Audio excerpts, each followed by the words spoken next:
हाँ जी, सभी को नमस्कार। क्या बात, दमखम में कोई कमी नहीं। चलिए, तो ब्रेक के पहले हमने कुछ बातें की, कोई एक व्यक्ति उसको दोहरा दे,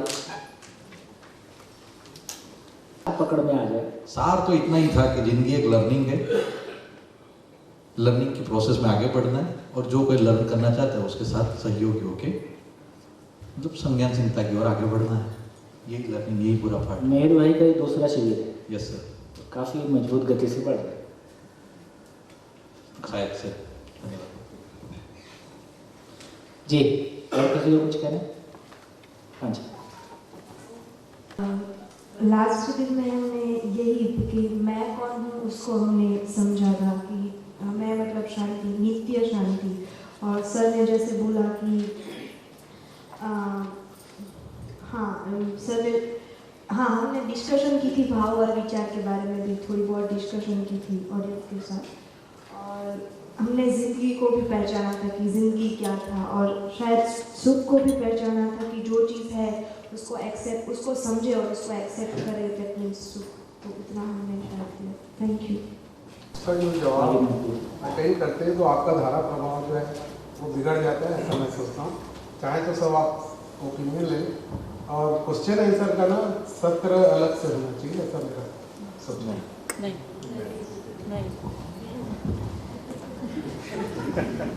एक पार्ट हमने सीखा, या दैट्स द रियलिटी एक्चुअली, कि जिंदगी घटनाओं का एक कल्मिनेशन है। इन घटनाओं को हैंडल कैसे करना है वही जिंदगी है। हेमा क्या बोला? हाँ, हेमा, ओके। और ज़िंदगी, ये घटनाओं से हमें प्रभावित नहीं होना है। How do we react to this घटना, और इस घटना को अपॉर्चुनिटी में कैसे बदल सकते हैं, इज़ व्हाट ज़िंदगी इज़। Thank you. हम सब अभी आकार से तो मानव हैं, पर आचरण से नहीं। बोध स्थिति में बहुत कुछ कर देते हैं, और ये जो समझ है ये जब अलग अलग स्तरों पर अप्लाई होगी तो सुख, शांति, आनंद को हम जी सकते हैं जी। और घटनाएं उसका आईना होगी कि हम उसमें कितना आगे बढ़े। जी, मेरा नाम हरिराम और दिल्ली से हूँ। अभी तक जो समझ में आया है कि मैं क्या हूँ, कौन, उसको समझाने की कोशिश की जा रही है। मैं जो है शरीर की तरह सॉलिड वस्तु नहीं है, तो इसलिए समझना भी थोड़ा आसान नहीं है। एक समझा जरूर जा सकता है, उसकी पहचान है कि क्योंकि जो मैं असली में वो हमेशा शांत रहता है। समझने के बाद हाँ, दृष्टा है, घटनाएं जीवन में आएंगी जाएंगी, उससे दुखी सुखी नहीं होगा। वो उसका उपाय ढूंढेगा, क्योंकि शरीर में घटनाएं हैं, उसमें नहीं है। शरीर के अंदर तो बीमारी भी आती है, बुढ़ापा भी आता है, वो कई चीज़ें घटनाएं घटती हैं, उससे हम दुखी, वो असली जो हमारे में आ जाएगा तो वो उसमें प्रभावित नहीं होगा। उसको ठीक करने की उपाय सोचना। और जो है तो आ जाएगी तुम्हारे में, जो है खुशियाँ आती चली जाएगी, जितना जितना वो हमारे में आएगा। अभी इस वक्त हमारे में जो है एक ये समझ लो कि नकली मैं है, जो शरीर को ही अपने आप समझ रहा है। शरीर के कारण ही उसको शरीर समझने के लिए कारण ही सारी संकट है, बीमारियाँ हैं, दुख है, घटनाएं हैं, तकलीफ है, दुख है, सुख है, दूसरे से कंपेरिजन करने की है, दूसरों को प्रभाव करने वाली चीज़ है, अपने को अच्छा दिखने वाली चीज़ है, सारे उसी के कारण है। वो चीज़ हमारे में आती जाएगी, तुम्हारे संवेदनशीलता भी आती जाएगी, परिवार को कैसे ठीक करना वो भी आता जाएगा, समाज में कैसे करना वो भी आता जाएगा, आहिस्ता आहिस्ता भी बढ़ता जाएगा। बढ़िया, थैंक यू। ये सुना सीखा कि सुख क्या है। सुख वो है, जो चीज़ जैसी है हम उसको वैसा ही स्वीकार करें तो वो सुख है।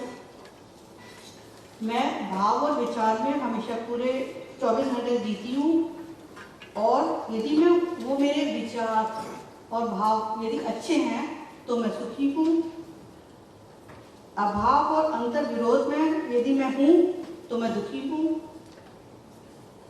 और जब हम किसी दूसरों के विचार से या भावों से विचलित होते हैं, उनका असर हमारे ऊपर होता है, उसका कारण मैं खुद हूँ।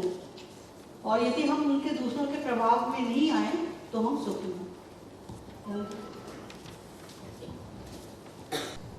जैसा मैं सोचता हूँ, जैसा मैं जानता हूँ, वैसा मानता हूँ और करता हूँ, और वही परंपरा से जो हमने अर्थ पकड़े हैं, शब्द पकड़े हैं, उसका जो हमने मीनिंग और डेफिनेशन पकड़ के रखा है, वो उसको हम अलग तरह से इंट्रोस्पेक्ट कंटिन्यूसली करना है कि ये कंटिन्यूसली इसको मैच करना है कि जो अस्तित्व का नियम है, जो मैं का नियम है, उसके साथ कंटिन्यूसली उसको वेरीफाई करने का एक अच्छा प्रोसेस मुझे समझ में आया।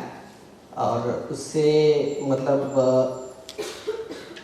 जो मैं स्थिर हूँ कि नहीं हूँ, उसका मुझे एक जो आपने बताया है कि पेट्रोल का एक डैशबोर्ड में एक दिखता है, वैसे मैंपन का एक डेफिनेशन जो है, उससे मैं कंपेयर करके क्या मैं शांत हूँ, क्या मैं दूसरों के बारे में सोच रहा हूँ, क्या मैं सुखी हूँ, मेरे आचार, मेरे भाव, मेरे विचार क्या है। तो ये एक बहुत अच्छी एक टेक्नोलॉजी मिली है। शुक्रिया जी, बढ़िया। चले हाँ, लास्ट। अभी तक हमने सोचा कि सुख दुख जो है हम भाव से कनेक्ट कर सकते हैं, तो कुछ चीज़ें ऐसी हैं क्या सिर्फ वो भाव से कनेक्ट कर सकते हैं? फॉर एग्जाम्पल, मेरे साथ कोई वायलेंस हो रही है, मेरे गले पे कोई बंदूक रख के मुझे कन्वर्ट कर रहा है, या एनी टाइप ऑफ वायलेंस हो रही है, तो क्या सिर्फ वो मैं विचार या भाव से बदल सकती हूँ?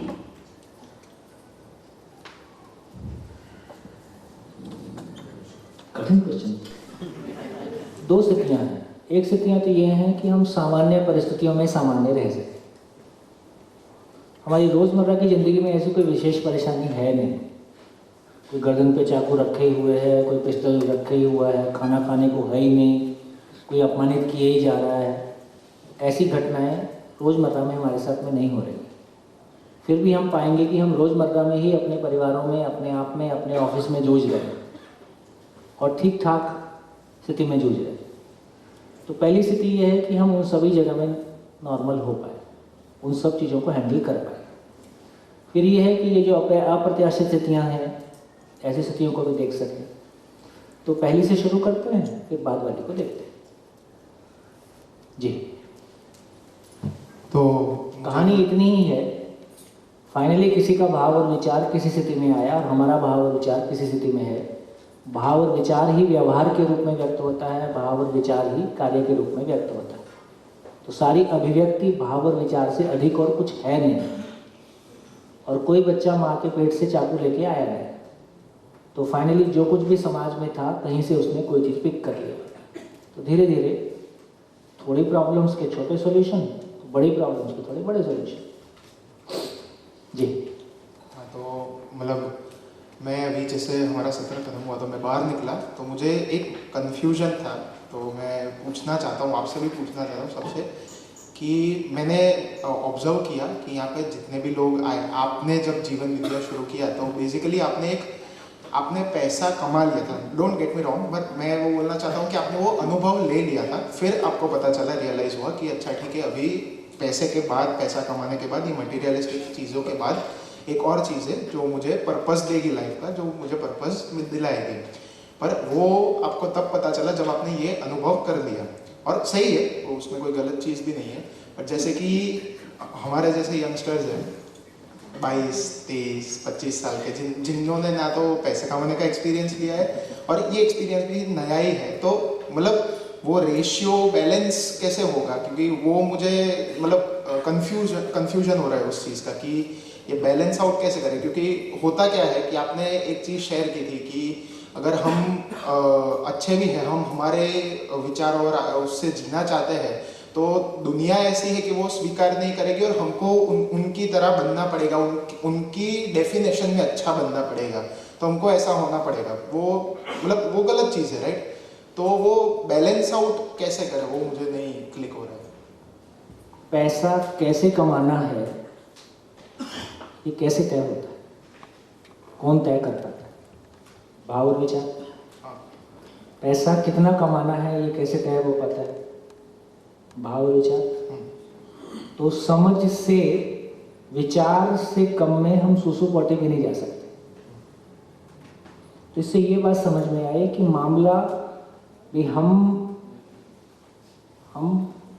प्रॉब्लम में फंसेंगे, जूझेंगे, मार खाएंगे, तब समझने जाएंगे कि एक छोटा बच्चे को, जैसे जब एक छोटा बच्चा रहता है तो उसको हम चलना सिखाते हैं, वो चलना शुरू कर देता है ना, वो बोलना सिखाते हैं, बोलना शुरू कर देता है।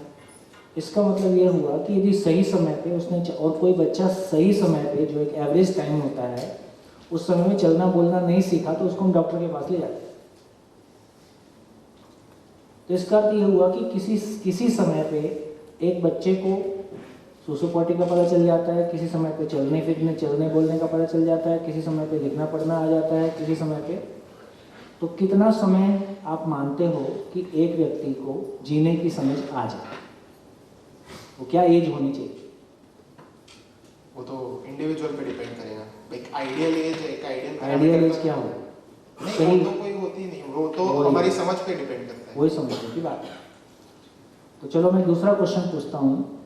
जब एक बच्चा छोटा रहता है तो उसकी माँ उसको समझाती है कि बेटा जितने बच्चे तुम्हारे साथ खेलते हैं सब कोई दीदी है, भैया है। तो बच्चा सबको क्या बोलता है? दीदी भैया बोलता है। एक छोटे बच्चे से पूछो तुम्हारे कितने भाई बहन है तो क्या बोलता है? सबको गिन के बता देता है, पूरे मोहल्ले को, जिनके साथ वो खेलता है। कितनी उम्र में ये संभावना है कि एक बच्चा दीदी शब्द को विड्रॉ कर लेता है? उसके बाद में उसको दीदी बोलना थोड़ा ठीक नहीं लगता। कितनी उम्र है वो? लगभग 12-15 साल। ठीक है, क्या हो गया है? क्यों ही अब दीदी शब्द नहीं बोल रहा है? क्या गड़बड़ हो गई? Hormonal change. तो हार्मोन ने क्या बोल दिया?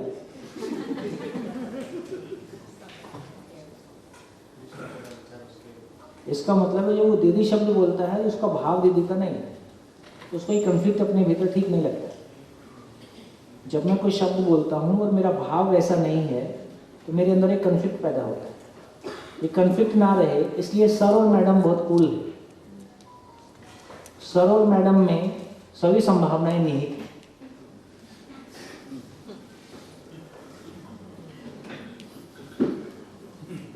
दीदी बोलने के बाद फ्रेम तय हो गया कि क्या अपेक्षा रखोगे आप, सामने वाले से क्या अपेक्षा रखोगे, सामने वाला आपसे क्या अपेक्षा रखे। इसलिए सर और मैडम हमको ज़्यादा ठीक लगता है क्योंकि उसमें सारी संभावनाएं हमेशा बनी रहती है।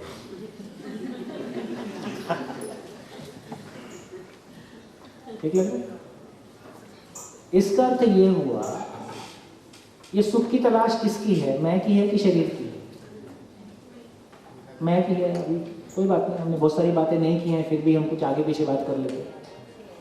आवश्यकता तो मैं की। एक छोटा बच्चा भी क्या करता है कि किसकी गोदी में जाना है, किसकी गोदी में, तो जहां उसको सुख अपना दिखता है, जहां उसको खतरा दिखता है, उधर नहीं जाता। तो किसी उम्र में उसने शरीर से आने वाले सुख को पहचान लिया। ये घटना पशुओं में भी होती है। किसी एक निश्चित आयु में पशुओं में भी प्रजनन की कामना, प्रेरणा पाई जाती है। किसी एक आयु में मानव में भी वो उस कॉल को पहचान लेता है। और यदि अभी तक इसने मैं को नहीं पहचाना है, अब कौन किसको चलाएगा? तो शरीर से जीवन हमेशा प्रभावित रहेगा, क्योंकि मैं के लिए शरीर का सुख ही उसके लिए रियलिटी है। उसने वही देखा, उसने खाना पीना, आहार, निद्रा, व्यय, प्रजनन उतना ही देखा।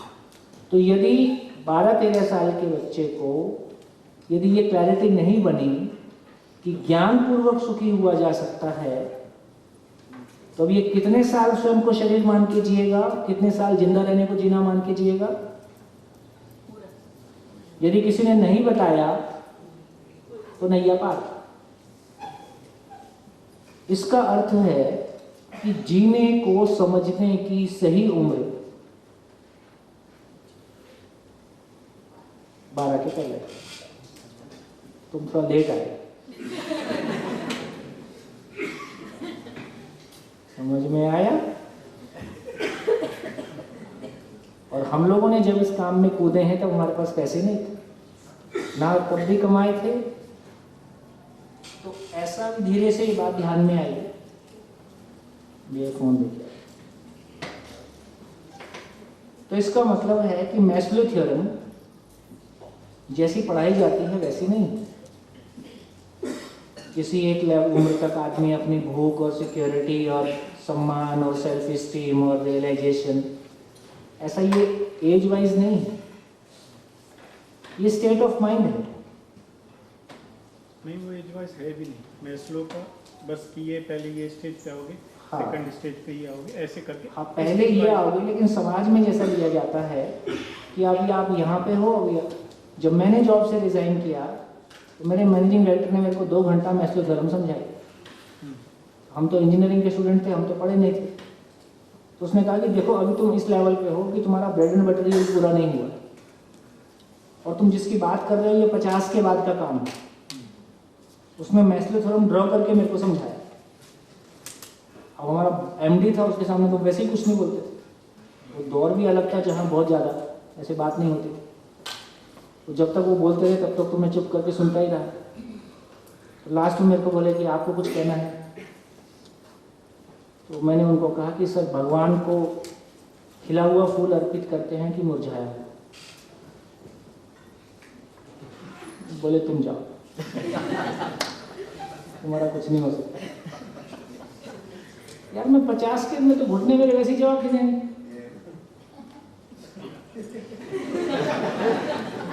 जो मानसिक घुटने जवाब देते हैं उसका कोई रिपेयर मेंटेनेंस नहीं। बहुत कम लोग हैं जो 50-60 के बाद भी बढ़िया पिकअप करते हैं, ऐसा नहीं है कि नहीं करते।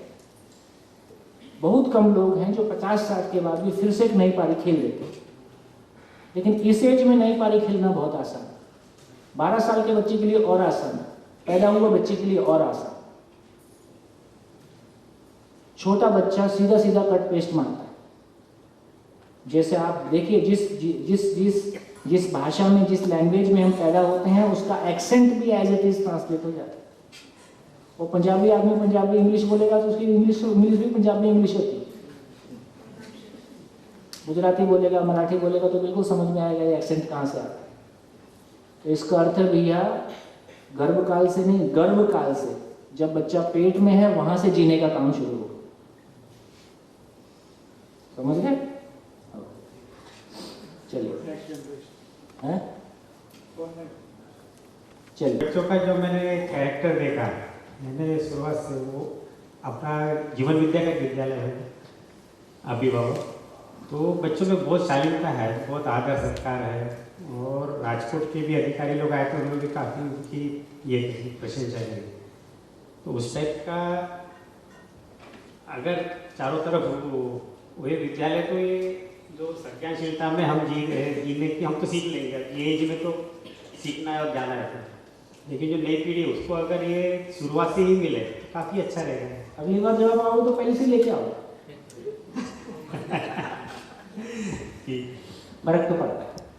तो मैं ब्रेक के पहले चर्चा कर रहा था कि यदि हमारी दृष्टि पूरी तरह से खुल जाती है, किसी दर्शन को स्वीकार करने के लिए हमारा दृष्टिकोण दर्शन के अनुरूप हो जाता है, तो आगे पूरे कंटेंट को ले पाना बहुत सही तरीके से हम ले पाएंगे। तो ब्रेक के पहले जो हमने चर्चा किया कि बेसिकली पूरी जिंदगी ना हार है ना जीत है, सफलता के तमाम मापदंड किसी काम नहीं आ रहे हैं, क्योंकि किसी एज के बाद आपकी सफलताएं उल्टे आपके लिए अहंकार का कारण बनती हैं, जिंदगी से दूर जाने का कारण बनती है। बहुत कम लोग हैं जो बड़े पद के अहंकार को पचा पाए, बहुत कम लोग हैं जो धन के अहंकार को पचा पाए। और जैसे जैसे अहंकार बढ़ता है, आप जिंदगी के नज़दीक आएंगे कि जिंदगी से दूर जाएंगे? दूर जाए। तो जिनको हम उपलब्धियां मानते हैं वो जिंदगी के मैदान में संकट बन जाते हैं, ना वो छोड़ते बनता है ना वो निकलते बनता है। तो ये बात समझ में आई कि बेसिकली मैं सुखी होना चाहता हूँ और मैं ज्ञान से सुखी होता हूँ, समाधान से सुखी होता हूँ, सॉल्यूशन के साथ सुखी होता हूँ। और ये जिंदगी, पूरी जिंदगी एक लर्निंग प्रोसेस है। तो जितना मैं अपने आप को अनकवर कर पाता हूँ, जितना मैं इवॉल्व हो पाता हूँ, उतना ही खुशी मेरे भीतर बनी ही रहती है। सशरीर हूँ तो भी बनी रहती है, बिना शरीर हूँ तो भी बनी रहती है। फाइनली एक दिन ये शरीर नहीं रहेगा, ये पक्का है। तो शरीर जाने के पहले, है ना, अभी शरीर जिंदा है, मैं गायब है। अभी की स्थिति कैसी है? शरीर जिंदा है, मैं गायब है। शरीर रहते रहते मैं जिंदा हो जाऊं तो जीवन सफल। मैं अपने आप को पहचान पाऊं, मैं अपनी स्थिति को पहचान पाऊं तो यात्रा सफल। तो पूरी यात्रा मैं को एक्सप्लोर करने की है, मैं को समझने की है। तो तमाम घटनाएं अच्छी और बुरी नहीं है। आप सभी लोग अपने एक्सपीरियंस से इस बात को बोल सकते हैं, अनुकूल समय में समझने का काम ज्यादा होता है कि प्रतिकूल समय में समझने का काम ज्यादा होता है? आप अक्सर इस बात को देखेंगे, इससे ये समझ में आया कि जब हमारा अनुकूल समय है वो समय तो चिल करने में गुजर जा रहा है, या बेसिकली उन समय में तो अहंकार का पोषण होता है, उस समय में तो हम दूसरों को शो ऑफ करते हैं, या है ना। सही मायने में जब शरीर कम ज़्यादा होता है, पैसा कम ज़्यादा होता है और सम्मान कम ज़्यादा होता है, तो हम सोचने के लिए बाध्य होते हैं, क्या यही जिंदगी है? ऐसा क्यों हुआ? इसमें मेरी क्या गलती थी? ये संसार क्या है? ये क्यों ये सब चल रहा है? इसमें करना क्या है? तो बेसिक क्वेश्चन, फंडामेंटल क्वेश्चन ऐसे समय में ज़्यादा खड़े होते हैं। तो मेरे को लगता है कि जिसको हम जिंदगी का हार्ड टाइम बोलते हैं, वो जिंदगी का सबसे उपलब्धि भरा हुआ समय होता है। कैसा लगता है? तो आपकी जिंदगी में हार्ड टाइम आए कि नहीं आए? जोर से बोलो। आए, हो गया काम। स्वीकारने की तो बात। मैं एक बहुत अच्छी बात आपको कहना चाहता हूँ, समस्याएं या परिस्थितियां या घटनाएं सुख दुख नहीं देती हैं। मैं स्वीकार नहीं पा रहा हूँ, इसका नाम दुख है। सर में दर्द हो गया, मेरी सर में क्यों होता है, मेरी घर में क्यों होता है, मेरे साथ ही क्यों होता है, मैं बेकार स्ट्रगल करता हूँ। स्वीकार ले यार, हो गया। धीरे धीरे और देखेंगे। तो इस पूरी चर्चा से कुछ क्लैरिटी हमारी बनी। थोड़ा सा और आगे चलते हैं। तो घटनाएं सुख दुख का कारण नहीं है। देखो अब यहाँ अभी हमारे सुख का कारण कौन है? अभी मेरे सुख का कारण भी पति है, दुख का कारण भी पति है, या सास है, या सरकार है, या कोई देवी देवता है। अभी मेरे दुख कौन दूर करेगा? कोई भगवान दूर करेगा, कोई देवी देवता दूर करेंगे। पति ठीक हो जाए, पत्नी ठीक हो जाए, बच्चे का एडमिशन हो जाए, बिटिया की शादी हो जाए, और होने के बाद आप उतने दुखी रहते। मैं 25 साल से समाज में काफ़ी इंटेंसिवली काम कर रहा हूँ। 25 क्या, ऐसे पूरा देखोगे तो 30 हो गए। ठीक, मैं देखा जिसकी शादी नहीं हुई उसकी शादी हो गई, जिसका मकान नहीं बनना था मकान बन गया, जिसकी जॉब नहीं लगी उसकी जॉब लग गई, सारे काम हो गए, आपका रोना धोना खत्म नहीं हुआ। इसका मतलब क्या था? प्रॉब्लम तो आप खुद ही थे, किसी ना किसी के ऊपर डाल के आप उसको रिफ्लेक्ट कर रहे थे। वो आदमी चला गया पर प्रॉब्लम तो आप ही थे, आप तो वहीं के वहीं हैं। तो इसका अर्थ ये हुआ कि जब तक वो, अब इस घटना से क्या हुआ, आज जो हमने चर्चा की, इससे क्या निकला? मेरे सुख दुख की जिम्मेदारी कौन है? मेरे सुख दुख का कारण कौन है? मेरी समझ की कमी। तो मेरे भाव और विचार की कमी मेरे सुख दुख का कारण है। तो मेरे सुखी होने का रास्ता क्या है? मेरी समझने की यात्रा। तो पहली बार मैं मेरी जिंदगी की ओनरशिप लेता हूँ कि मेरे दुख का कारण भी मैं हूँ और मेरे सुख का कारण भी मैं हूँ। कोई दूसरा व्यक्ति मेरे सुख और दुख का कारण नहीं है।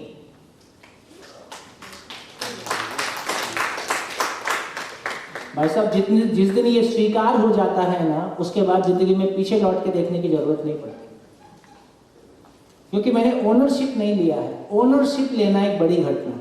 जिस दिन मैं, और दर्शन उससे बाद में काम करता है। जब तक मैंने ओनरशिप नहीं लिया तब तक कोई टूल भी काम नहीं करता। टूल तब काम करता है ना जब मैं ड्राइविंग सीट पे बैठता हूँ, तब रास्ते याद होते हैं। जब तक मैं पिछली सीट पे बैठा हूँ कभी पता नहीं चलता मैं कहाँ से गया कहाँ से निकला। मैं अहमदाबाद में 12 साल से आता हूँ, मेरे को नहीं पता कौन सी चीज कहाँ पे।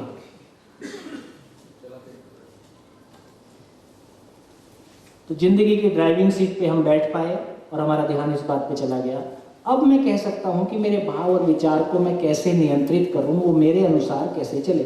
गाड़ी मेरे अनुसार चलती है, तमाम जो भी मेरा स्किल सेट है उसमें चीज़ें मेरे अनुसार चलती हैं, मेरा भाव भी मेरे अनुसार चलेगा, वो हमेशा मेरे लिए सुखदायी होगा। उसके लिए क्या किया जाए? तो देखिए, भाव के बारे में कह रहे हैं। भाव क्या है? भाव की स्वीकृति भाव है।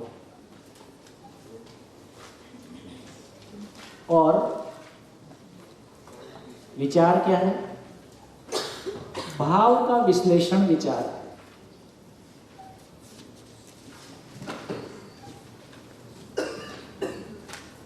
अब दिख रहा है पीछे से कैसे कैसे भाव क्या है? भाव मीन्स जो है, आयुष्मान भाव। भाव मीन्स जो है। क्या है? 4 अवस्थाएं। 4 अवस्थाएं। तो बेसिकली जो है पदार्थ, पेड़ पौधे, पशु पक्षी, मानव, उनका होना, जो कुछ है उसको मैंने कैसा स्वीकारा है, इसका नाम भाव है। उसको मैंने कैसे स्वीकारा है, इसका नाम भाव है। कैसे? तो मैं एक एग्जांपल देता हूँ, है ना। मैं कहता हूँ कि जैसे एक हॉस्पिटल में 50 बच्चे पैदा हुए एक ही रात में, बड़ा हॉस्पिटल, और माएँ 50 कैबिन में सामने लेटी हैं, बड़े हॉल में, अलग अलग कैबिन में। एक नर्स उस बच्चे को लेके आती है, तो बच्चा अभी भव है कि नहीं है? बच्चा भव है? और 50 माएँ उस बच्चे को देख रही हैं। तो अभी 50 माओं ने उस बच्चे को स्वीकारा है कि नहीं स्वीकारा है? बच्चे के रूप में स्वीकारा है। हाँ, बच्चा है। उसके प्रति अभिभाव कैसा है? जिसकी जैसी स्टेट ऑफ माइंड है। किसी को अपना बच्चा ही स्वीकार होता है, किसी को सभी बच्चे अलग लेवल पे स्वीकार होते हैं, वो हमारी स्टेट ऑफ माइंड है। लेकिन अगले 2 मिनट में वो बच्चा नस ले जाके किसी एक की गोदी में टिका देते। उसी क्षण क्या बदल गया? उसी क्षण से क्या बदल गया? मेरा बच्चा। और आज के बाद, उस क्षण के बाद, उसका सुख दुख मेरा हो गया और मेरा तन मन धन उसका हो गया। क्या बदल गया? भाव। तो फिर मेरे को पता चला, वो बच्चे में ज़्यादा बड़े हॉस्पिटल में ना, वो बच्चों के पैर में टैग बांधते हैं, 19 नंबर, 20 नंबर। और फिर मैंने एक अखबार में न्यूज़ पढ़ी कि 2 वो अलग अलग धर्मों की माँ थी और उनके बच्चे बदल गए थे। और नर्स ने आके तीसरे दिन बताया कि मेरी गलती से आपके बच्चे बदल गए। माँ ने क्या किया? अब जो है यही। हाँ, ऐसी घटना में 2-3 बार अखबार में पढ़ा। ठीक, माँ ने स्वीकार लिया तो स्वीकार लिया, उसको नहीं लगता है ऐसा नहीं हो सकता। माँ ने स्वीकार लिया तो स्वीकार लिया। तब से मेरे को समझ में आ गया कि जो हॉस्पिटल में पैदा हुए हैं इनका भरोसा नहीं है। तो कितने लोग हॉस्पिटल वाले हैं?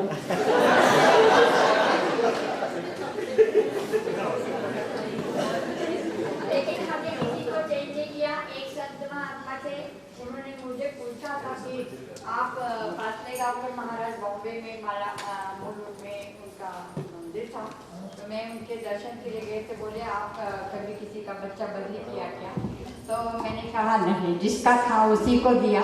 हम लोग जब ये हाथ में बेल्ट में नंबर रखा करते थे, होते बराबर। मैं मैटरनिटी होम में 26.5 साल सर्विस किया। ओए, क्या बात है।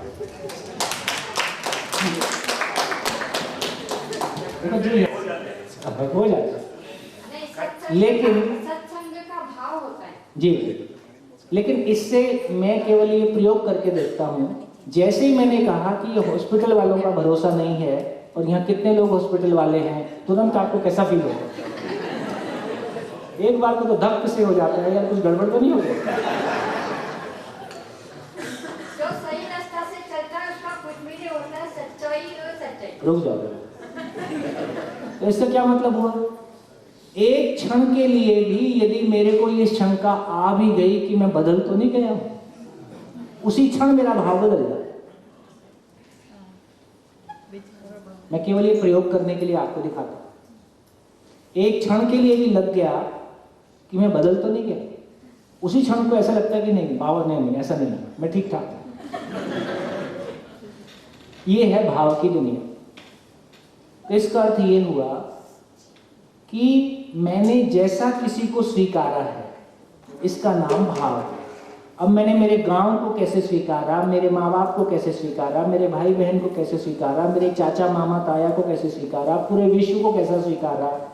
जितनी गहरी स्वीकृति उतना गहरा भाव, जितनी लंबी स्वीकृति उतना लंबा भाव, जितनी सरफेशियल स्वीकृति उतना सरफेशियल भाव। घर में 2 मेहमान खाने के समय ले जाओ पत्नी को बिना बताए, तो घर में क्या होता है? और रात को 2 बजे मायके से आ जाएं तो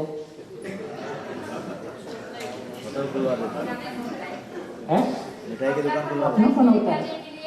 घर के लोग आते तो अपनापन होता है, तो उदारता होती करना है उनको। तो मैं तो केवल एग्जाम्पल दिया, मैं कुछ नहीं इससे ये पता चला कि काम हमको नहीं थकाता है, परायापन हमको थकाता है।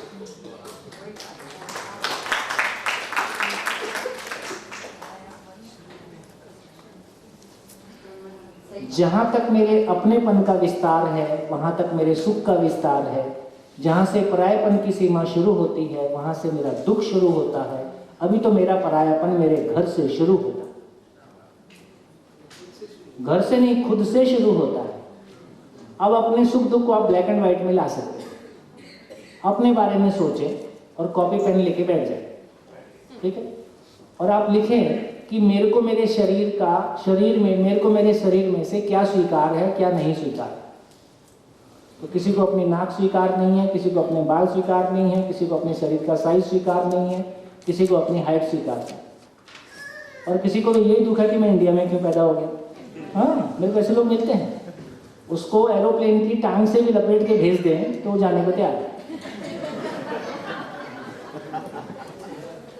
ऐसे सीरियस लोग मिलते हैं। तो इससे ये पता चला कि मेरी स्वीकृति कहाँ किस लेवल पे कैसी है। तो मेरे बारे में स्वीकृति, मेरी योग्यता, मेरी जॉब, मेरी जिंदगी, उन सब के बारे में मेरी स्वीकृति कैसी है। तो आपको पता चलेगा कि मेरे सुख दुख की स्थिति मेरे बारे में कैसी है। मेरी पत्नी के बारे में, मेरी उसकी क्या आदतें मेरे को स्वीकार नहीं है, उसका क्या चीज़ मेरे को स्वीकार है, क्या चीज़ अस्वीकार है।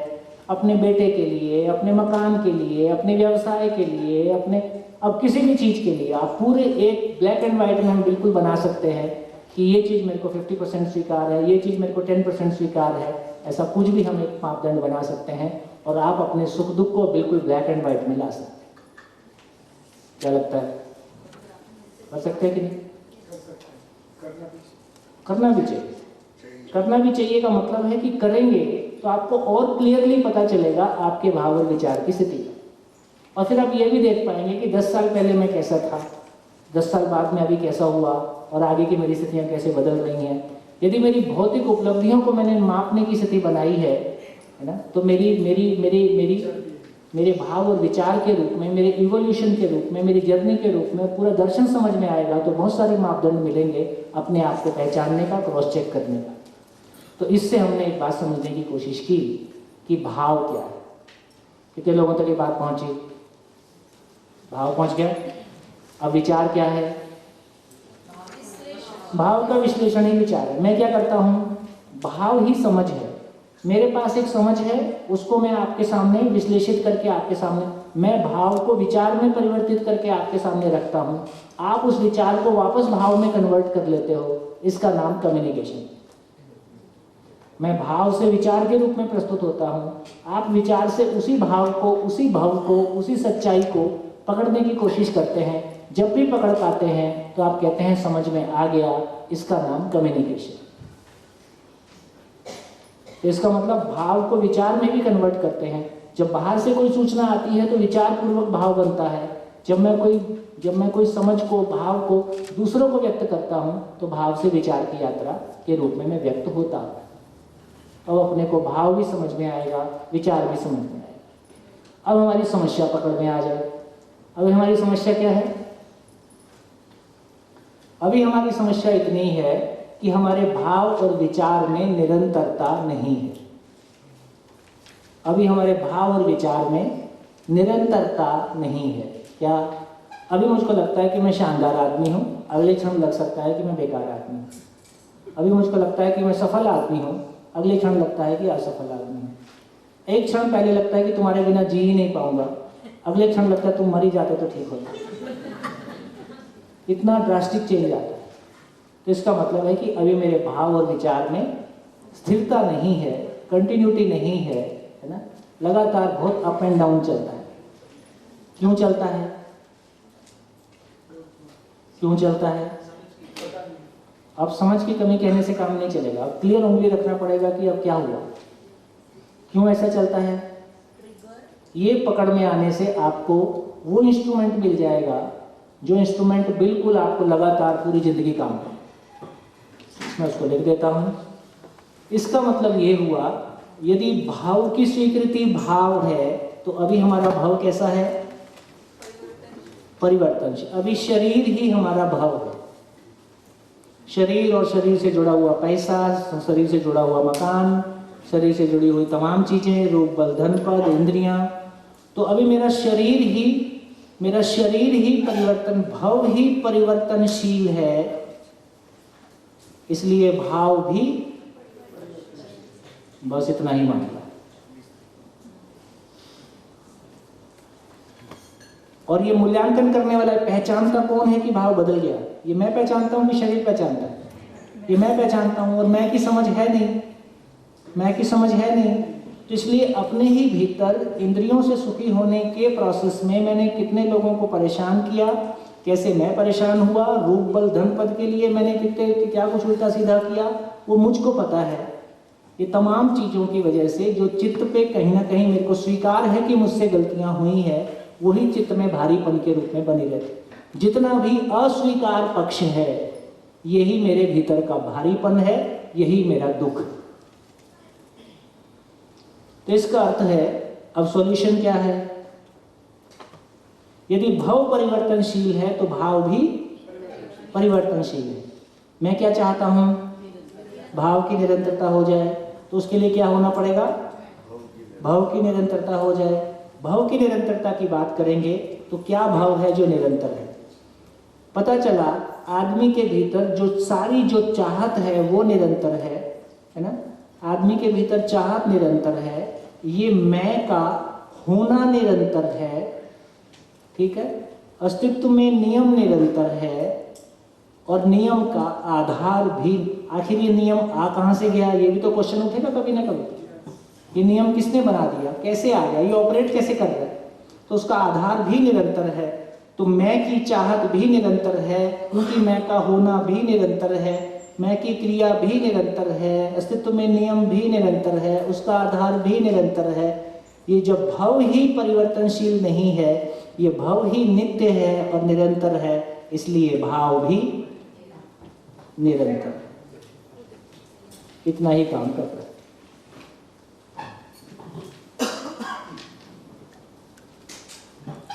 तो सॉल्यूशन क्या हो गया?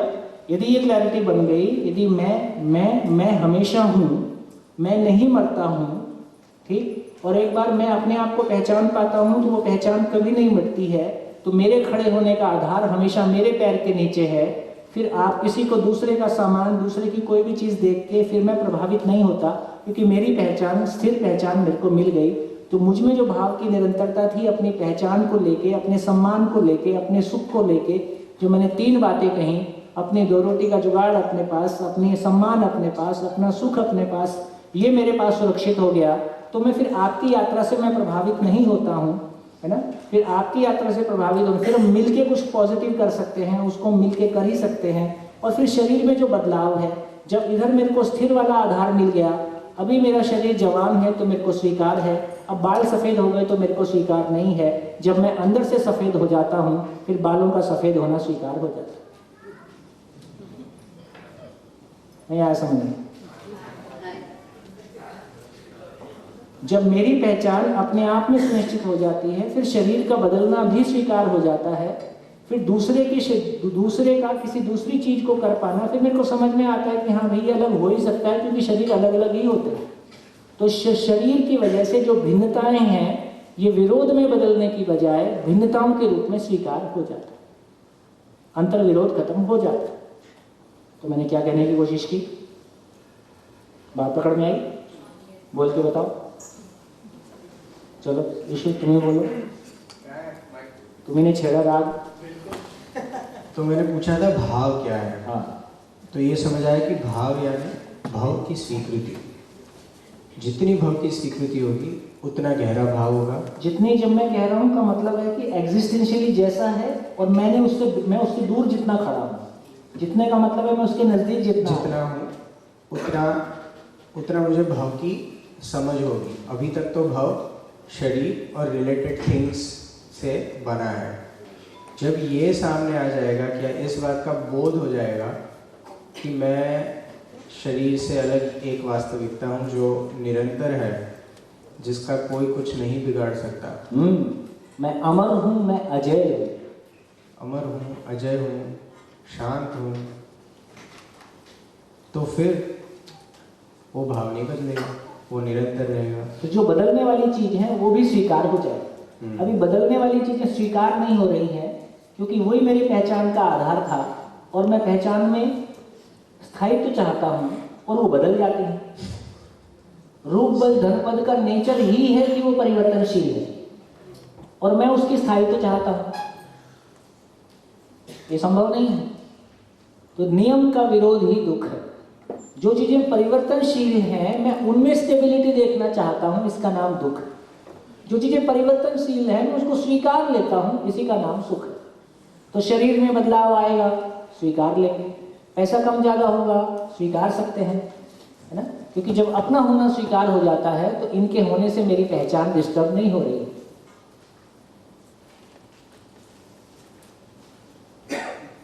क्या? हाँ जी, कितने लोगों तक बात पहुंची? नहीं पहुंची। खुश होते हुए दिखाई नहीं दी, और उनकी आपूर्ति निरंतर बनी रहे, यही चाहते।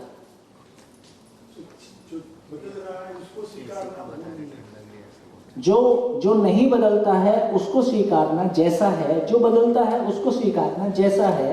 अस्तित्व में रियलिटी जैसी है, वास्तविकता जैसी है, उसका वैसा ही स्वीकार हो जाए, इसी का नाम सुख है।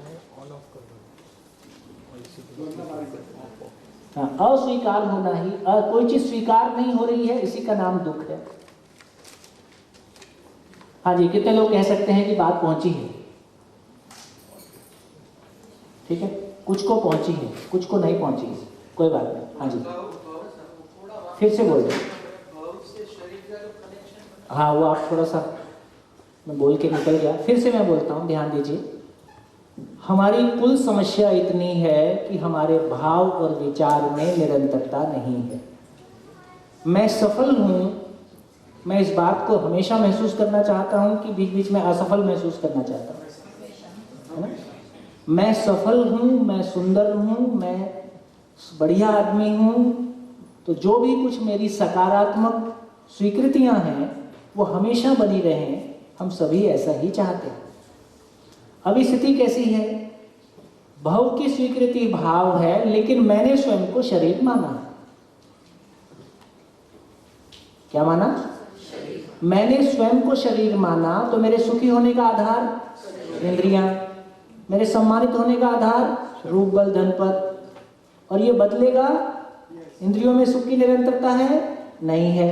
रूप बल धन आधार, रूप बल धन पद हमेशा सेम रहेगा कि बदलेगा? बदलेगा।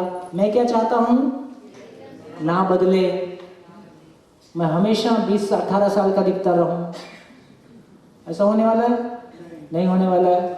तो इसका मतलब है मैंने स्वयं को शरीर माना है, शरीर और शरीर से जुड़ी हुई सारी फिजिकल चीजें परिवर्तनशील है, इसलिए मेरा भाव भी परिवर्तनशील है। इतनी सी बात कितने लोगों तक पहुंची? एड्रेस गलत पकड़ लिया। यदि एड्रेस ही गलत है तो कितने साल मेहनत करेंगे कि मंजिल पे पहुंच जाएंगे? हजारों साल भी मेहनत करेंगे तो भी मंजिल पे नहीं पहुंचेंगे, और अंतिम ज्ञान मरते समय देके जाएंगे। सुख दुख साथ साथ है, जीवन एक संघर्ष है, संसार माया है, कुछ नहीं समझ। जबकि समझ के जिया होता तो पता चला संसार नियम पूर्ण है, सुख ही सुख है। आगे और चर्चा करेंगे।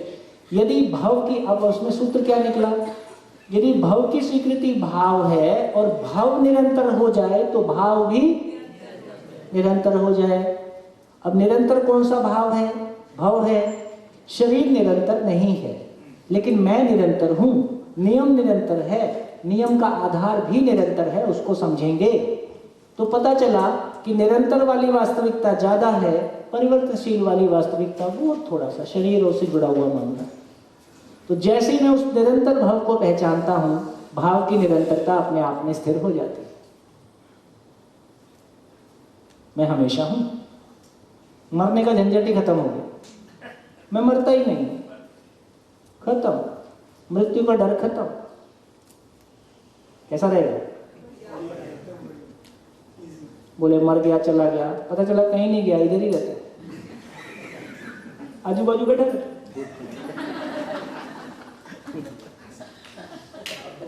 कितने लोगों तक ये कॉन्सेप्ट पहुंचा? चलो हाँ, कैसा लग रहा है? भाव और विचार अपने हाथ में आ सकता है कि नहीं? बस ये पुरुषार्थ है, ये कमाई है। नमस्ते भैया। जैसे भाव के विषय में जब भी बात होती है तो हम बोलते हैं भावपूर्ण इंसान होता है तो उसमें बहुत सारी गुण होते हैं, सही है।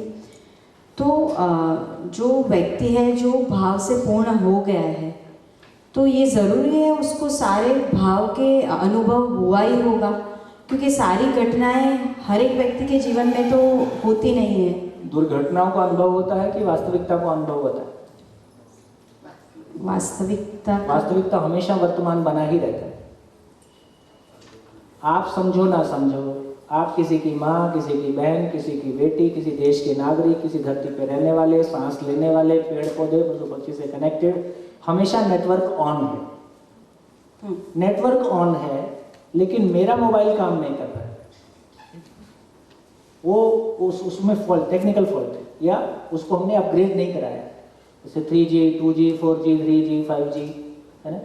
तो इसका मतलब है कि बेसिकली मन से एक लेवल का, शरीर के लेवल की चीजें पकड़ में आ रही हैं, विचार से कुछ उससे अधिक पकड़ में आ रहा है, वृत्ति से, चित्त से कुछ उससे अधिक। तो जितना जितना हम इवॉल्व होते जाएंगे उतना उतना हायर लेवल का रियलिटी और बुद्धि के लेवल पे पूरा एग्जिस्टेंस के लेवल का रियलिटी हमारे पकड़ में आ जाता है।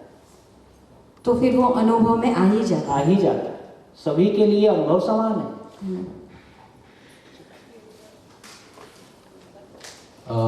सच बताऊं तो मैं 2 शिविर 3 शिविर कर चुका हूं, पर मैं भाव बराबर पकड़ ही नहीं पा रहा हूं। अभी पकड़े कि नहीं? नहीं पकड़ रहा हूं। नहीं पकड़ पाए। हाँ, रीज़न ये है कि मैं आपसे साथ, हम लोग व्यवहार में से बोलते हैं मैं आपके साथ भाव से जुड़ना चाहता हूँ, तो ये सब समझ तो रहा हूँ, पर फिर भी मैं आपसे भाव से जुड़ूँ कैसे? वो क्योंकि संसार में रह के या रियलिटी में उसको इजी एग्जाम्पल में थोड़ा समझा पाए तो मुझे ज़्यादा बेटर समझ में आएगा। मैं कैसे आपसे साथ कनेक्ट हूँ? मैं भावपूर्वक आपके साथ जुड़ना चाहता हूँ, अपन ऐसा बोलते हैं, तो कैसे जुड़ा मैं? भाई आपका एक भाई ने आपके सामने जिंदगी को रखा, उससे आपको जिंदगी की आशा बढ़ गई ना, उससे एक दर्शन के प्रति हमारा ये विश्वास बढ़ गया कि जिंदगी को समझा जा सकता है इस दर्शन के माध्यम से। उसके लिए कुछ लोग हमारे लिए सहयोगी हैं। तो यदि मेरी जिंदगी में कोई लोग मेरे सुखी होने के अर्थ में, मेरे समस्याओं से मुक्त होने के अर्थ में सहयोगी हैं, तो उनके साथ मेरा भाव, तो उसके साथ मेरा रिश्ता क्या होगा? तो एक भाई के रूप में, हम एक मित्र के रूप में, भाई के रूप में एक दूसरे को स्वीकार ही सकते हैं और मिल के साथ में चल ही सकते हैं। देखिए, शिविर में आने के बाद में आप धीरे से 2 दिन में ये महसूस कर जाते हैं कि यहाँ कपड़े वपड़े का ज़्यादा कोई मामला नहीं है। है ना। जब हम शुरू में कहीं दिल्ली में शिविर करते हैं ना, तो हर सेशन में लोग कपड़े बदलते हैं। फिर जब अगला दिन आता है तो सुबह और शाम में बदलते हैं। जब तीसरा दिन आता है तो पूरा दिन एक ही चलता है। चौथे दिन में एक, 2 दिन में एक भी चलता है ना। तो इसका अर्थ ये हुआ कि जब हम एक दूसरे को एक मानव के रूप में पहचानने लगते हैं तो हमारे बीच में छोटा बड़ा, कम ज़्यादा, हार जीत, अहंकार, हीनता अहंकार, ये सब खत्म होके एक दूसरे के साथ में हम कैसे मिल के साथ चल सकते हैं वो वर्कआउट होने लगता है। यही हमारे बीच में रिश्ता है। आएगा धीरे धीरे। कुछ अटका हुआ, हाँ हो जाता है, कोई चीज़ अटक जाती है। हाँ जी, आपको समझ में आया तो समझा दो। आपने स्वीकार भावना जो बताई, तो मुझे उसमें एक प्रश्न है कि समझो मैं जिसके साथ रहती हूँ घर में, उसकी कोई गलत आदत है जो उसको मैंने बार बार समझाई, अच्छे से समझाई, थोड़ा सा डांट के समझाई, कुछ भी अलग अलग तरह से समझाई, और उसकी वो आदत से वो शायद आधे टाइम बाहर निकल जाता है या वो उसकी केयर नहीं करता, तो उसको वो बॉदर नहीं करती। पर हम घर में रह के वो चीज़ का सामना बार बार करते हैं, उसकी वो आदत का, और उसकी वजह से हमको भरपाई भी करनी पड़ती है। घर में कोई आया या कुछ भी, सारा दिन मुझे वो रूम का इस्तेमाल भी करना हो तो उसकी वो खराब आदत से मुझे वो बीच में आता है। तो मैंने उसको अलग अलग तरह से बहुत समझाया, पर फिर भी वो ना समझे। तो अभी जैसे आपने बोला स्वीकार भावना करनी चाहिए। अभी ऐसा करते हैं, अभी हम किसी प्रॉब्लम के सॉल्यूशन की बात अभी नहीं कर रहे। अभी हम इतना ही काम कर रहे हैं कि एग्जिस्टेंस में भाव क्या है, विचार क्या है, क्यों वो बदल जाता है, कैसे वो नहीं बदलेगा। केवल एक थियोरेटिकल एस्पेक्ट सामने आया है, कॉन्सेप्ट सामने आया, कॉन्सेप्ट अपने आप में साउंड दिख रहा है। प्रैक्टिकली अप्लाई कैसे होगा, इसको जैसे जैसे आगे बढ़ेंगे तब देखें। अभी वो ग्राउंड ही नहीं बना है कि मैं उतनी बात कर पाऊँ। तो कम से कम आप इतना काम कर सकते हो कि हर चीज़ को कॉपी पे लिख के छोड़ दो। कॉपी पे लिख के आप छोड़ देते हो तो आपको बार बार प्रिक नहीं करता, परेशान नहीं करेगा, इसका क्या हुआ, इसका क्या हुआ, ये तो हुआ नहीं, ये तो आया नहीं। तो हम बोर्ड, एक ही चीज़ है कि आप बोर्ड के साथ साथ चलते तो धीरे धीरे।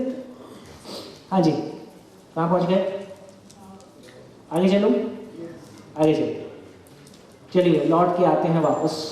तो हम चर्चा कर रहे थे कि जीना किसके साथ है, जो है उसके साथ में जीना होता है। होने के रूप में 4 अवस्थाएं हैं ना। 4 अवस्थाओं में से 3 अवस्थाएं अपने आचरण के साथ हैं। मानव अपने आचरण के साथ नहीं है। मानव का शरीर भी अपने आचरण के साथ है। जो भी गड़बड़ी की है शरीर के साथ वो हमने किया है, क्योंकि हमने अपने जीने को नहीं समझा है, शरीर से ही कुछ करने की कोशिश की है, इसलिए उसके साथ गड़बड़ी हो गई। तो धीरे से ये क्लैरिटी बनती है कि मानव भी अपने आचरण को पहचान सके। इस अर्थ में हम समझने की कोशिश कर रहे हैं कि जो है उसके साथ में जीना कैसे होता है, और जो नहीं है हम उसको पहचान सकें, ताकि उसके साथ हमारा जूझना खत्म हो जाए। हमारी जो एनर्जी नेगेटिवली इन्वॉल्व होती है, हमारा टाइम, हमारी एनर्जी, हमारा पैसा, हमारे साधन, उससे हम बच पाए। तो हमने कहा कि सुख क्या है, जैसा है वैसा जानना, उसके प्रभाव का नाम सुख है। और फाइनली हमने कहा कि जानने के रूप में वास्तविकताएं हैं, जानने वाला मानव है, मानव में जानने वाला मैं है, ये समझ में आया। अब हम कह रहे हैं कि भाई भ्रम क्या है। भ्रम क्या है? ब्रह्म नहीं, भ्रम, इल्यूजन, इल्यूजन। बता दिया, भ्रम का मीनिंग बता दिया। भ्रम का मीनिंग है इल्यूजन।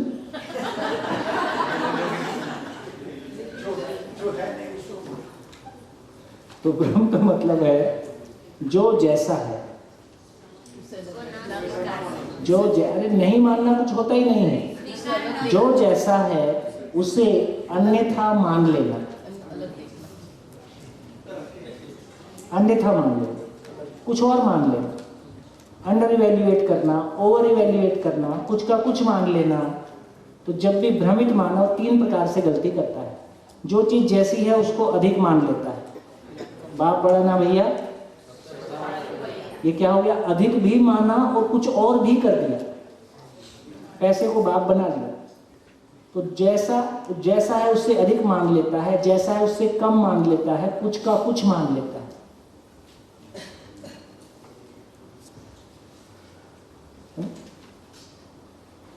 जैसे जिंदगी को हमने जिंदा रहने को जीना मान लिया, वो तो नहीं जाएगा। तो इस भ्रम का मतलब है जो जैसा है उससे वैसा नहीं मानना, है ना। अब देखिए, ध्यान दीजिए, भ्रम क्या है? जो चीज जैसा है, अस्तित्व में क्या है? वास्तविकताएं हैं। वो वास्तविकताएं जैसी थी, मैंने उसको अन्यथा मान लिया।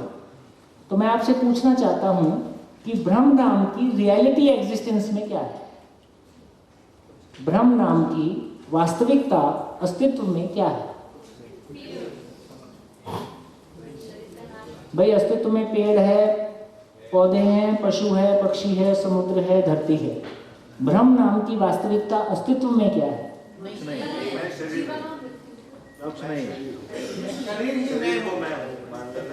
पर मैं हो तो नहीं जाता हूं, मैंने मान लिया। तो भ्रम नाम की वास्तविकता अस्तित्व में कोई है क्या? तो भ्रम नाम की अस्तित्व में कोई वास्तविकता नहीं। स्पीकर है, बॉटल है, कुर्सी है, भ्रम नाम की कोई चीज है कि इसका नाम भ्रम है? तो भ्रम नाम की कोई रियलिटी एग्जिस्ट नहीं करती। मैं वास्तविकता को नहीं समझता हूं, इसका स्थिति का नाम भ्रम है। भ्रम एग्जिस्टेंस में है कि भ्रम मुझ में है? मुझ में। और भ्रम की निरंतरता है कि भ्रम जब तक सच्चाई को नहीं समझा तब तक की स्थिति का नाम है। तो सच्चाई को ना समझने की स्थिति है। इसका मतलब भ्रम अपने आप में वास्तविकता है कि भ्रम अपने आप में कल्पना है? तो सारा भ्रम कल्पना में है। अस्तित्व में भ्रम नाम की कोई वास्तविकता नहीं है। भ्रम एग्जिस्ट ही नहीं करता।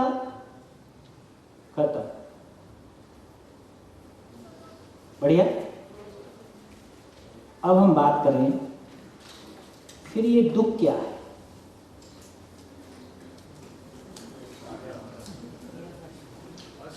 दुख क्या है? जो जैसा है उसको स्वीकार करने की बजाय अधिक मान लेना, कम मान लेना, कुछ का कुछ मान लेना, ऐसा मान के उसके साथ जीने की कोशिश करना, तो जीना हो पाएगा? रस्सी को सांप मान लिया, सांप को रस्सी मान लिया, है ना, पैसे को खुदा मान लिया, क्या ऐसा मान के मेरा जीना हो जाएगा? मेरे मानने से सच्चाई बदल जाएगी? मेरे मानने से सच्चाई नहीं बदल जाएगी। तो जो चीज जैसी है उसको वैसा नहीं जानना, कुछ का कुछ मान लेना, कुछ का कुछ मान के जब जीने जाता हूं तो वैसा हो नहीं पाता है, फलतः मैं दुखी होता हूं। तो बेसिकली दुख नाम की अस्तित्व में वास्तविकता क्या है? हाँ जी, पीछे वालों, वो भी नहीं है। दुख नाम की अस्तित्व में वास्तविकता क्या है? तो अस्तित्व में दुख नाम की कोई वास्तविकता नहीं है। वास्तविकता को ना समझने का नाम दुख है। ना समझने का नाम दुख। वास्तविकता तो है ही। आप समझो ना समझो, आप जानो मत जानो, आप मानो मत मानो, इससे वास्तविकता पे कोई फर्क पड़ता है क्या? सूरज जैसा है वैसा ही है, चांद जैसा है वैसा ही है, लोहे का एटम जैसा है उसका बिहेवियर जैसा है, पेड़ पौधे वैसे ही हैं। आप समझो तो ठीक, नहीं समझो तो ठीक, मानो तो ठीक, नहीं मानो तो ठीक। आपके सुखी दुखी होने से अस्तित्व पे कोई फर्क नहीं पड़ता, वो आपकी प्रॉब्लम है। नियम पे कोई फर्क नहीं पड़ता। और सुखी होना भी नियम से है, दुखी होना भी नियम से है। तो क्या समझ में आया? दुख नाम की कोई रियलिटी एग्जिस्ट ही नहीं करती है। दुख का कोई एग्जिस्टेंस ही नहीं है। भ्रमित मानव जब तक सच्चाई को नहीं समझता है तब तक वो परेशान रहता है। सारी परेशानी आपको परेशान करने के लिए है। हाँ जी, सारी परेशानी आपको परेशान करने के लिए है कि सच्चाई तक पहुंचाने के लिए? घटनाएं मेरे को दुखी करने के लिए नहीं है। शरीर में दर्द की सूचना आई, ये मेरे को दुखी करने के लिए है कि शरीर स्वस्थ बना रहे, इस अर्थ में है। पेट्रोल का इंडिकेटर दिखा रहा है पेट्रोल खत्म होने जा रहा है, ये आपको दुखी करने के लिए है कि दुख से बचाने के लिए है? किसी घटना में हम जी नहीं पा रहे हैं, किसी घटना को हम हैंडल नहीं कर पा रहे हैं, तो ये दुखी करने के लिए है कि अपनी क्षमताओं को बढ़ाने के लिए है? तो अस्तित्व में दुखी करने का कोई मैकेनिज्म ही नहीं है, क्योंकि ये प्रकृति अपने आप में पूर्ण है, मानव उसकी सर्वश्रेष्ठ कृति है।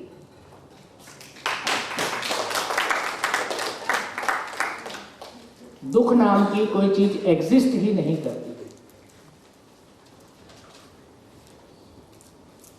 भ्रम नाम की कोई चीज एग्जिस्ट ही नहीं करती है। ये अस्तित्व नियम पूर्ण है, इसलिए कुछ उसमें एग्जिस्ट ही नहीं करता है। इसलिए अब समझ में आया कि फिर अंधेरा क्या चीज है। अंधेरा क्या चीज है? छाया और अंधेरा एक ही चीज है कि अलग अलग है? अलग अलग है। हाथ उठाओ, अलग अलग हाथ उठाओ। ठीक हो गया? रात क्या है? धरती की छाया है। समझ में आया?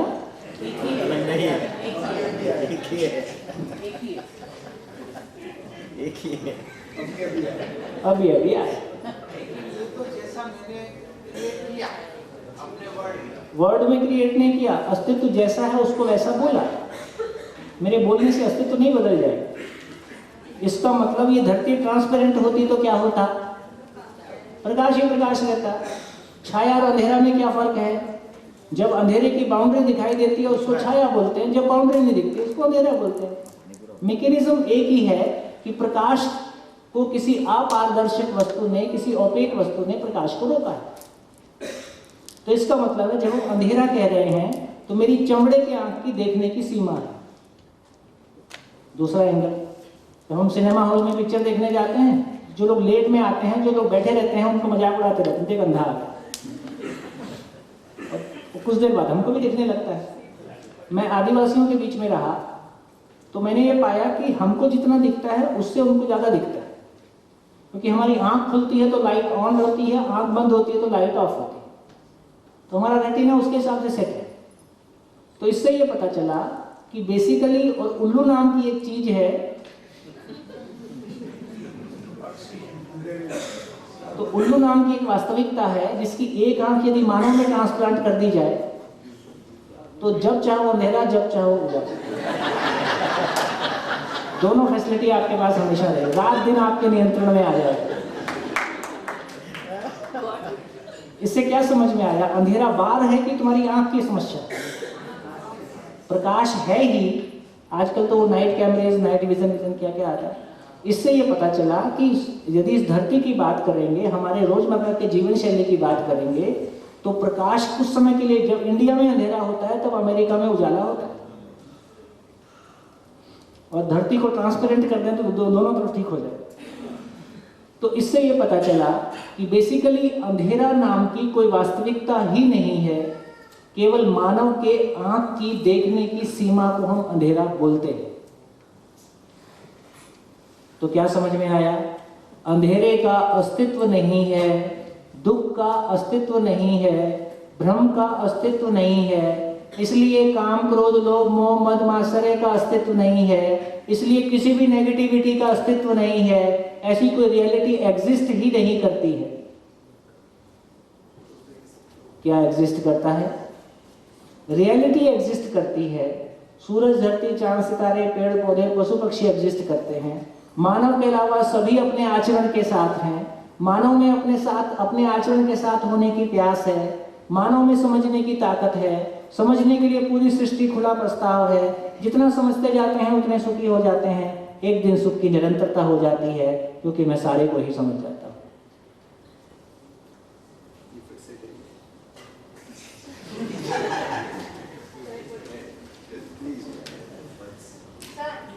एक बार वो जो जैसा है उसे अन्यथा मानना है क्या? और नीचे की लाइन क्या है? चलिए मैं लौट के इसको करता हूँ। ब्रेक का इशारा है, मैं इसको रिपीट कर देता हूँ एक बार, फिर ब्रेक करते हैं। देखिए, ये बात अपने आप में से यदि ये बात अपने आप में, यदि कोई चीज है कि परिभाषा है कि वो निरंतर है। हाँ, यदि फिजिकल चीजें निरंतर नहीं हैं तो परंपरा के रूप में निरंतर है। इसका मतलब ये हुआ कि यदि कोई चीज है तो फिर वो निरंतर है, और वो निरंतर है तो मैं कभी उसको हटा नहीं सकता। यदि दुख है तो आप उसको हटा ही नहीं सकते। इसका मतलब यदि भ्रम है तो उसको आप हटा ही नहीं सकते, वो चीज है ही नहीं। इसलिए सभी मानव में सुख की चाहत है, ये सभी मानव में है, और सभी मानव हमेशा के लिए सुखी होना चाहते हैं, हो गए तो सुखी रहते हैं। लेकिन किसी मानव में दुख की चाहत है, और जब हम दुख में होते हैं तो उसकी निरंतरता चाहते हैं कि उससे मुक्त होना चाहते हैं, मुक्त होना चाहते हैं। अब ये पता चला कि अस्तित्व नियम पूर्ण है, मुझ में समझने की ताकत है, कितनी असीम ताकत। अस्तित्व नियम पूर्ण है, मुझ में अस्तित्व को समझने की ताकत है। जितना जितना मैं अस्तित्व को समझ पाया उतना ही मैं सुखी हो गया, क्योंकि समझना ही सुख है। और एक दिन पूरा ही समझ गया तो मैं पूरा ही सुखी हो गया। तो पता चला ना भ्रम का अस्तित्व है, ना भय का अस्तित्व है। तमाम भ्रम, भय और अभाव वास्तविकता को ना समझने की सूचना है। तमाम भ्रम, भय, अभाव, जितना भी नेगेटिविटी है, जैसे बिल्कुल वैसे ही इससे पेट में दर्द होगा। पेट में दर्द होगा तो वो इंफॉर्मेशन इस बात के लिए है कि कोई अव्यवस्था है, तुम उसको चेक करो। यदि जीवन में कोई दुख है, जीवन में कोई अभाव है, अस्तित्व पूर्ण है, इसलिए वहां कोई अभाव नहीं है, जीवन उसकी सर्वश्रेष्ठ कृति है, इसलिए वहां कोई भय हो नहीं सकता है। तो जीवन में कोई भय नहीं है, स्वयं को शरीर मानने से शरीर मरेगा, इस बात का डर है। ये अस्तित्व अपने आप में पूर्ण है। पूर्ण है का मतलब अस्तित्व अपने आप में पूर्ण है तो उसमें मानव शामिल है कि नहीं है? यदि अस्तित्व अपने आप में पूर्ण है तो क्या उसमें कोई भ्रम, भय, कोई नेगेटिविटी हो सकती है? तो अस्तित्व अपने आप में पूर्ण है, इसलिए वो किसी भी प्रकार की नेगेटिविटी के से हमेशा हमेशा के लिए मुक्त है। पूर्ण का यही मतलब। मैं उस पूर्णता को पहचान लूं, ये अस्तित्व पूर्ण है, मैं उस पूर्णता को पहचान लूं, मुझ में समझने की पूर्णता है, मैं उस पूर्णता को पहचान लूं। सारी नेगेटिविटी, सारे हमारे दुख मात्र इस बात की सूचना है, या वो उस तरफ जाने के लिए इशारा है, प्रकृति की व्यवस्था है। इशारा नहीं होगा तो हमको पता भी कैसे चलेगा? मैं किसी घटना को हैंडल नहीं कर पाया, हैंडल नहीं कर पाया तो मेरे को पता चलता है ना कि यार इसका मतलब मेरी योग्यता कम है तो मैं उसको बढ़ाने की कोई। भूख का पता चलेगा, देखो कितना बढ़िया एग्जाम्पल है। बच्चे को भूख लगती है, बच्चा रोता है, हमको भूख लगती है, हम खुश होते हैं। ये क्या चक्कर है?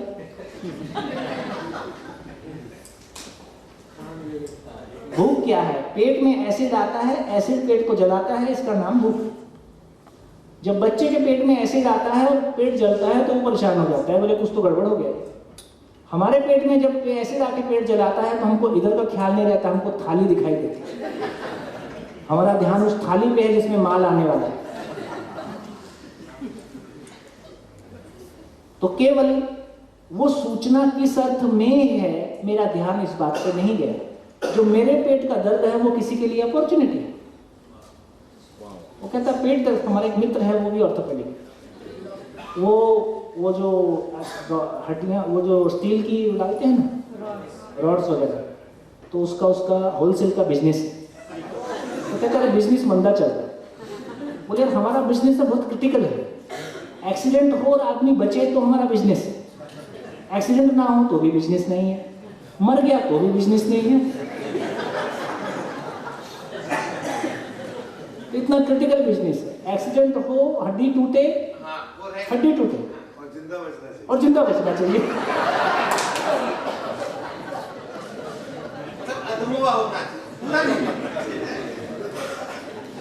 धन्यवाद, नमस्कार, फिर मिलेंगे ब्रेक के बाद।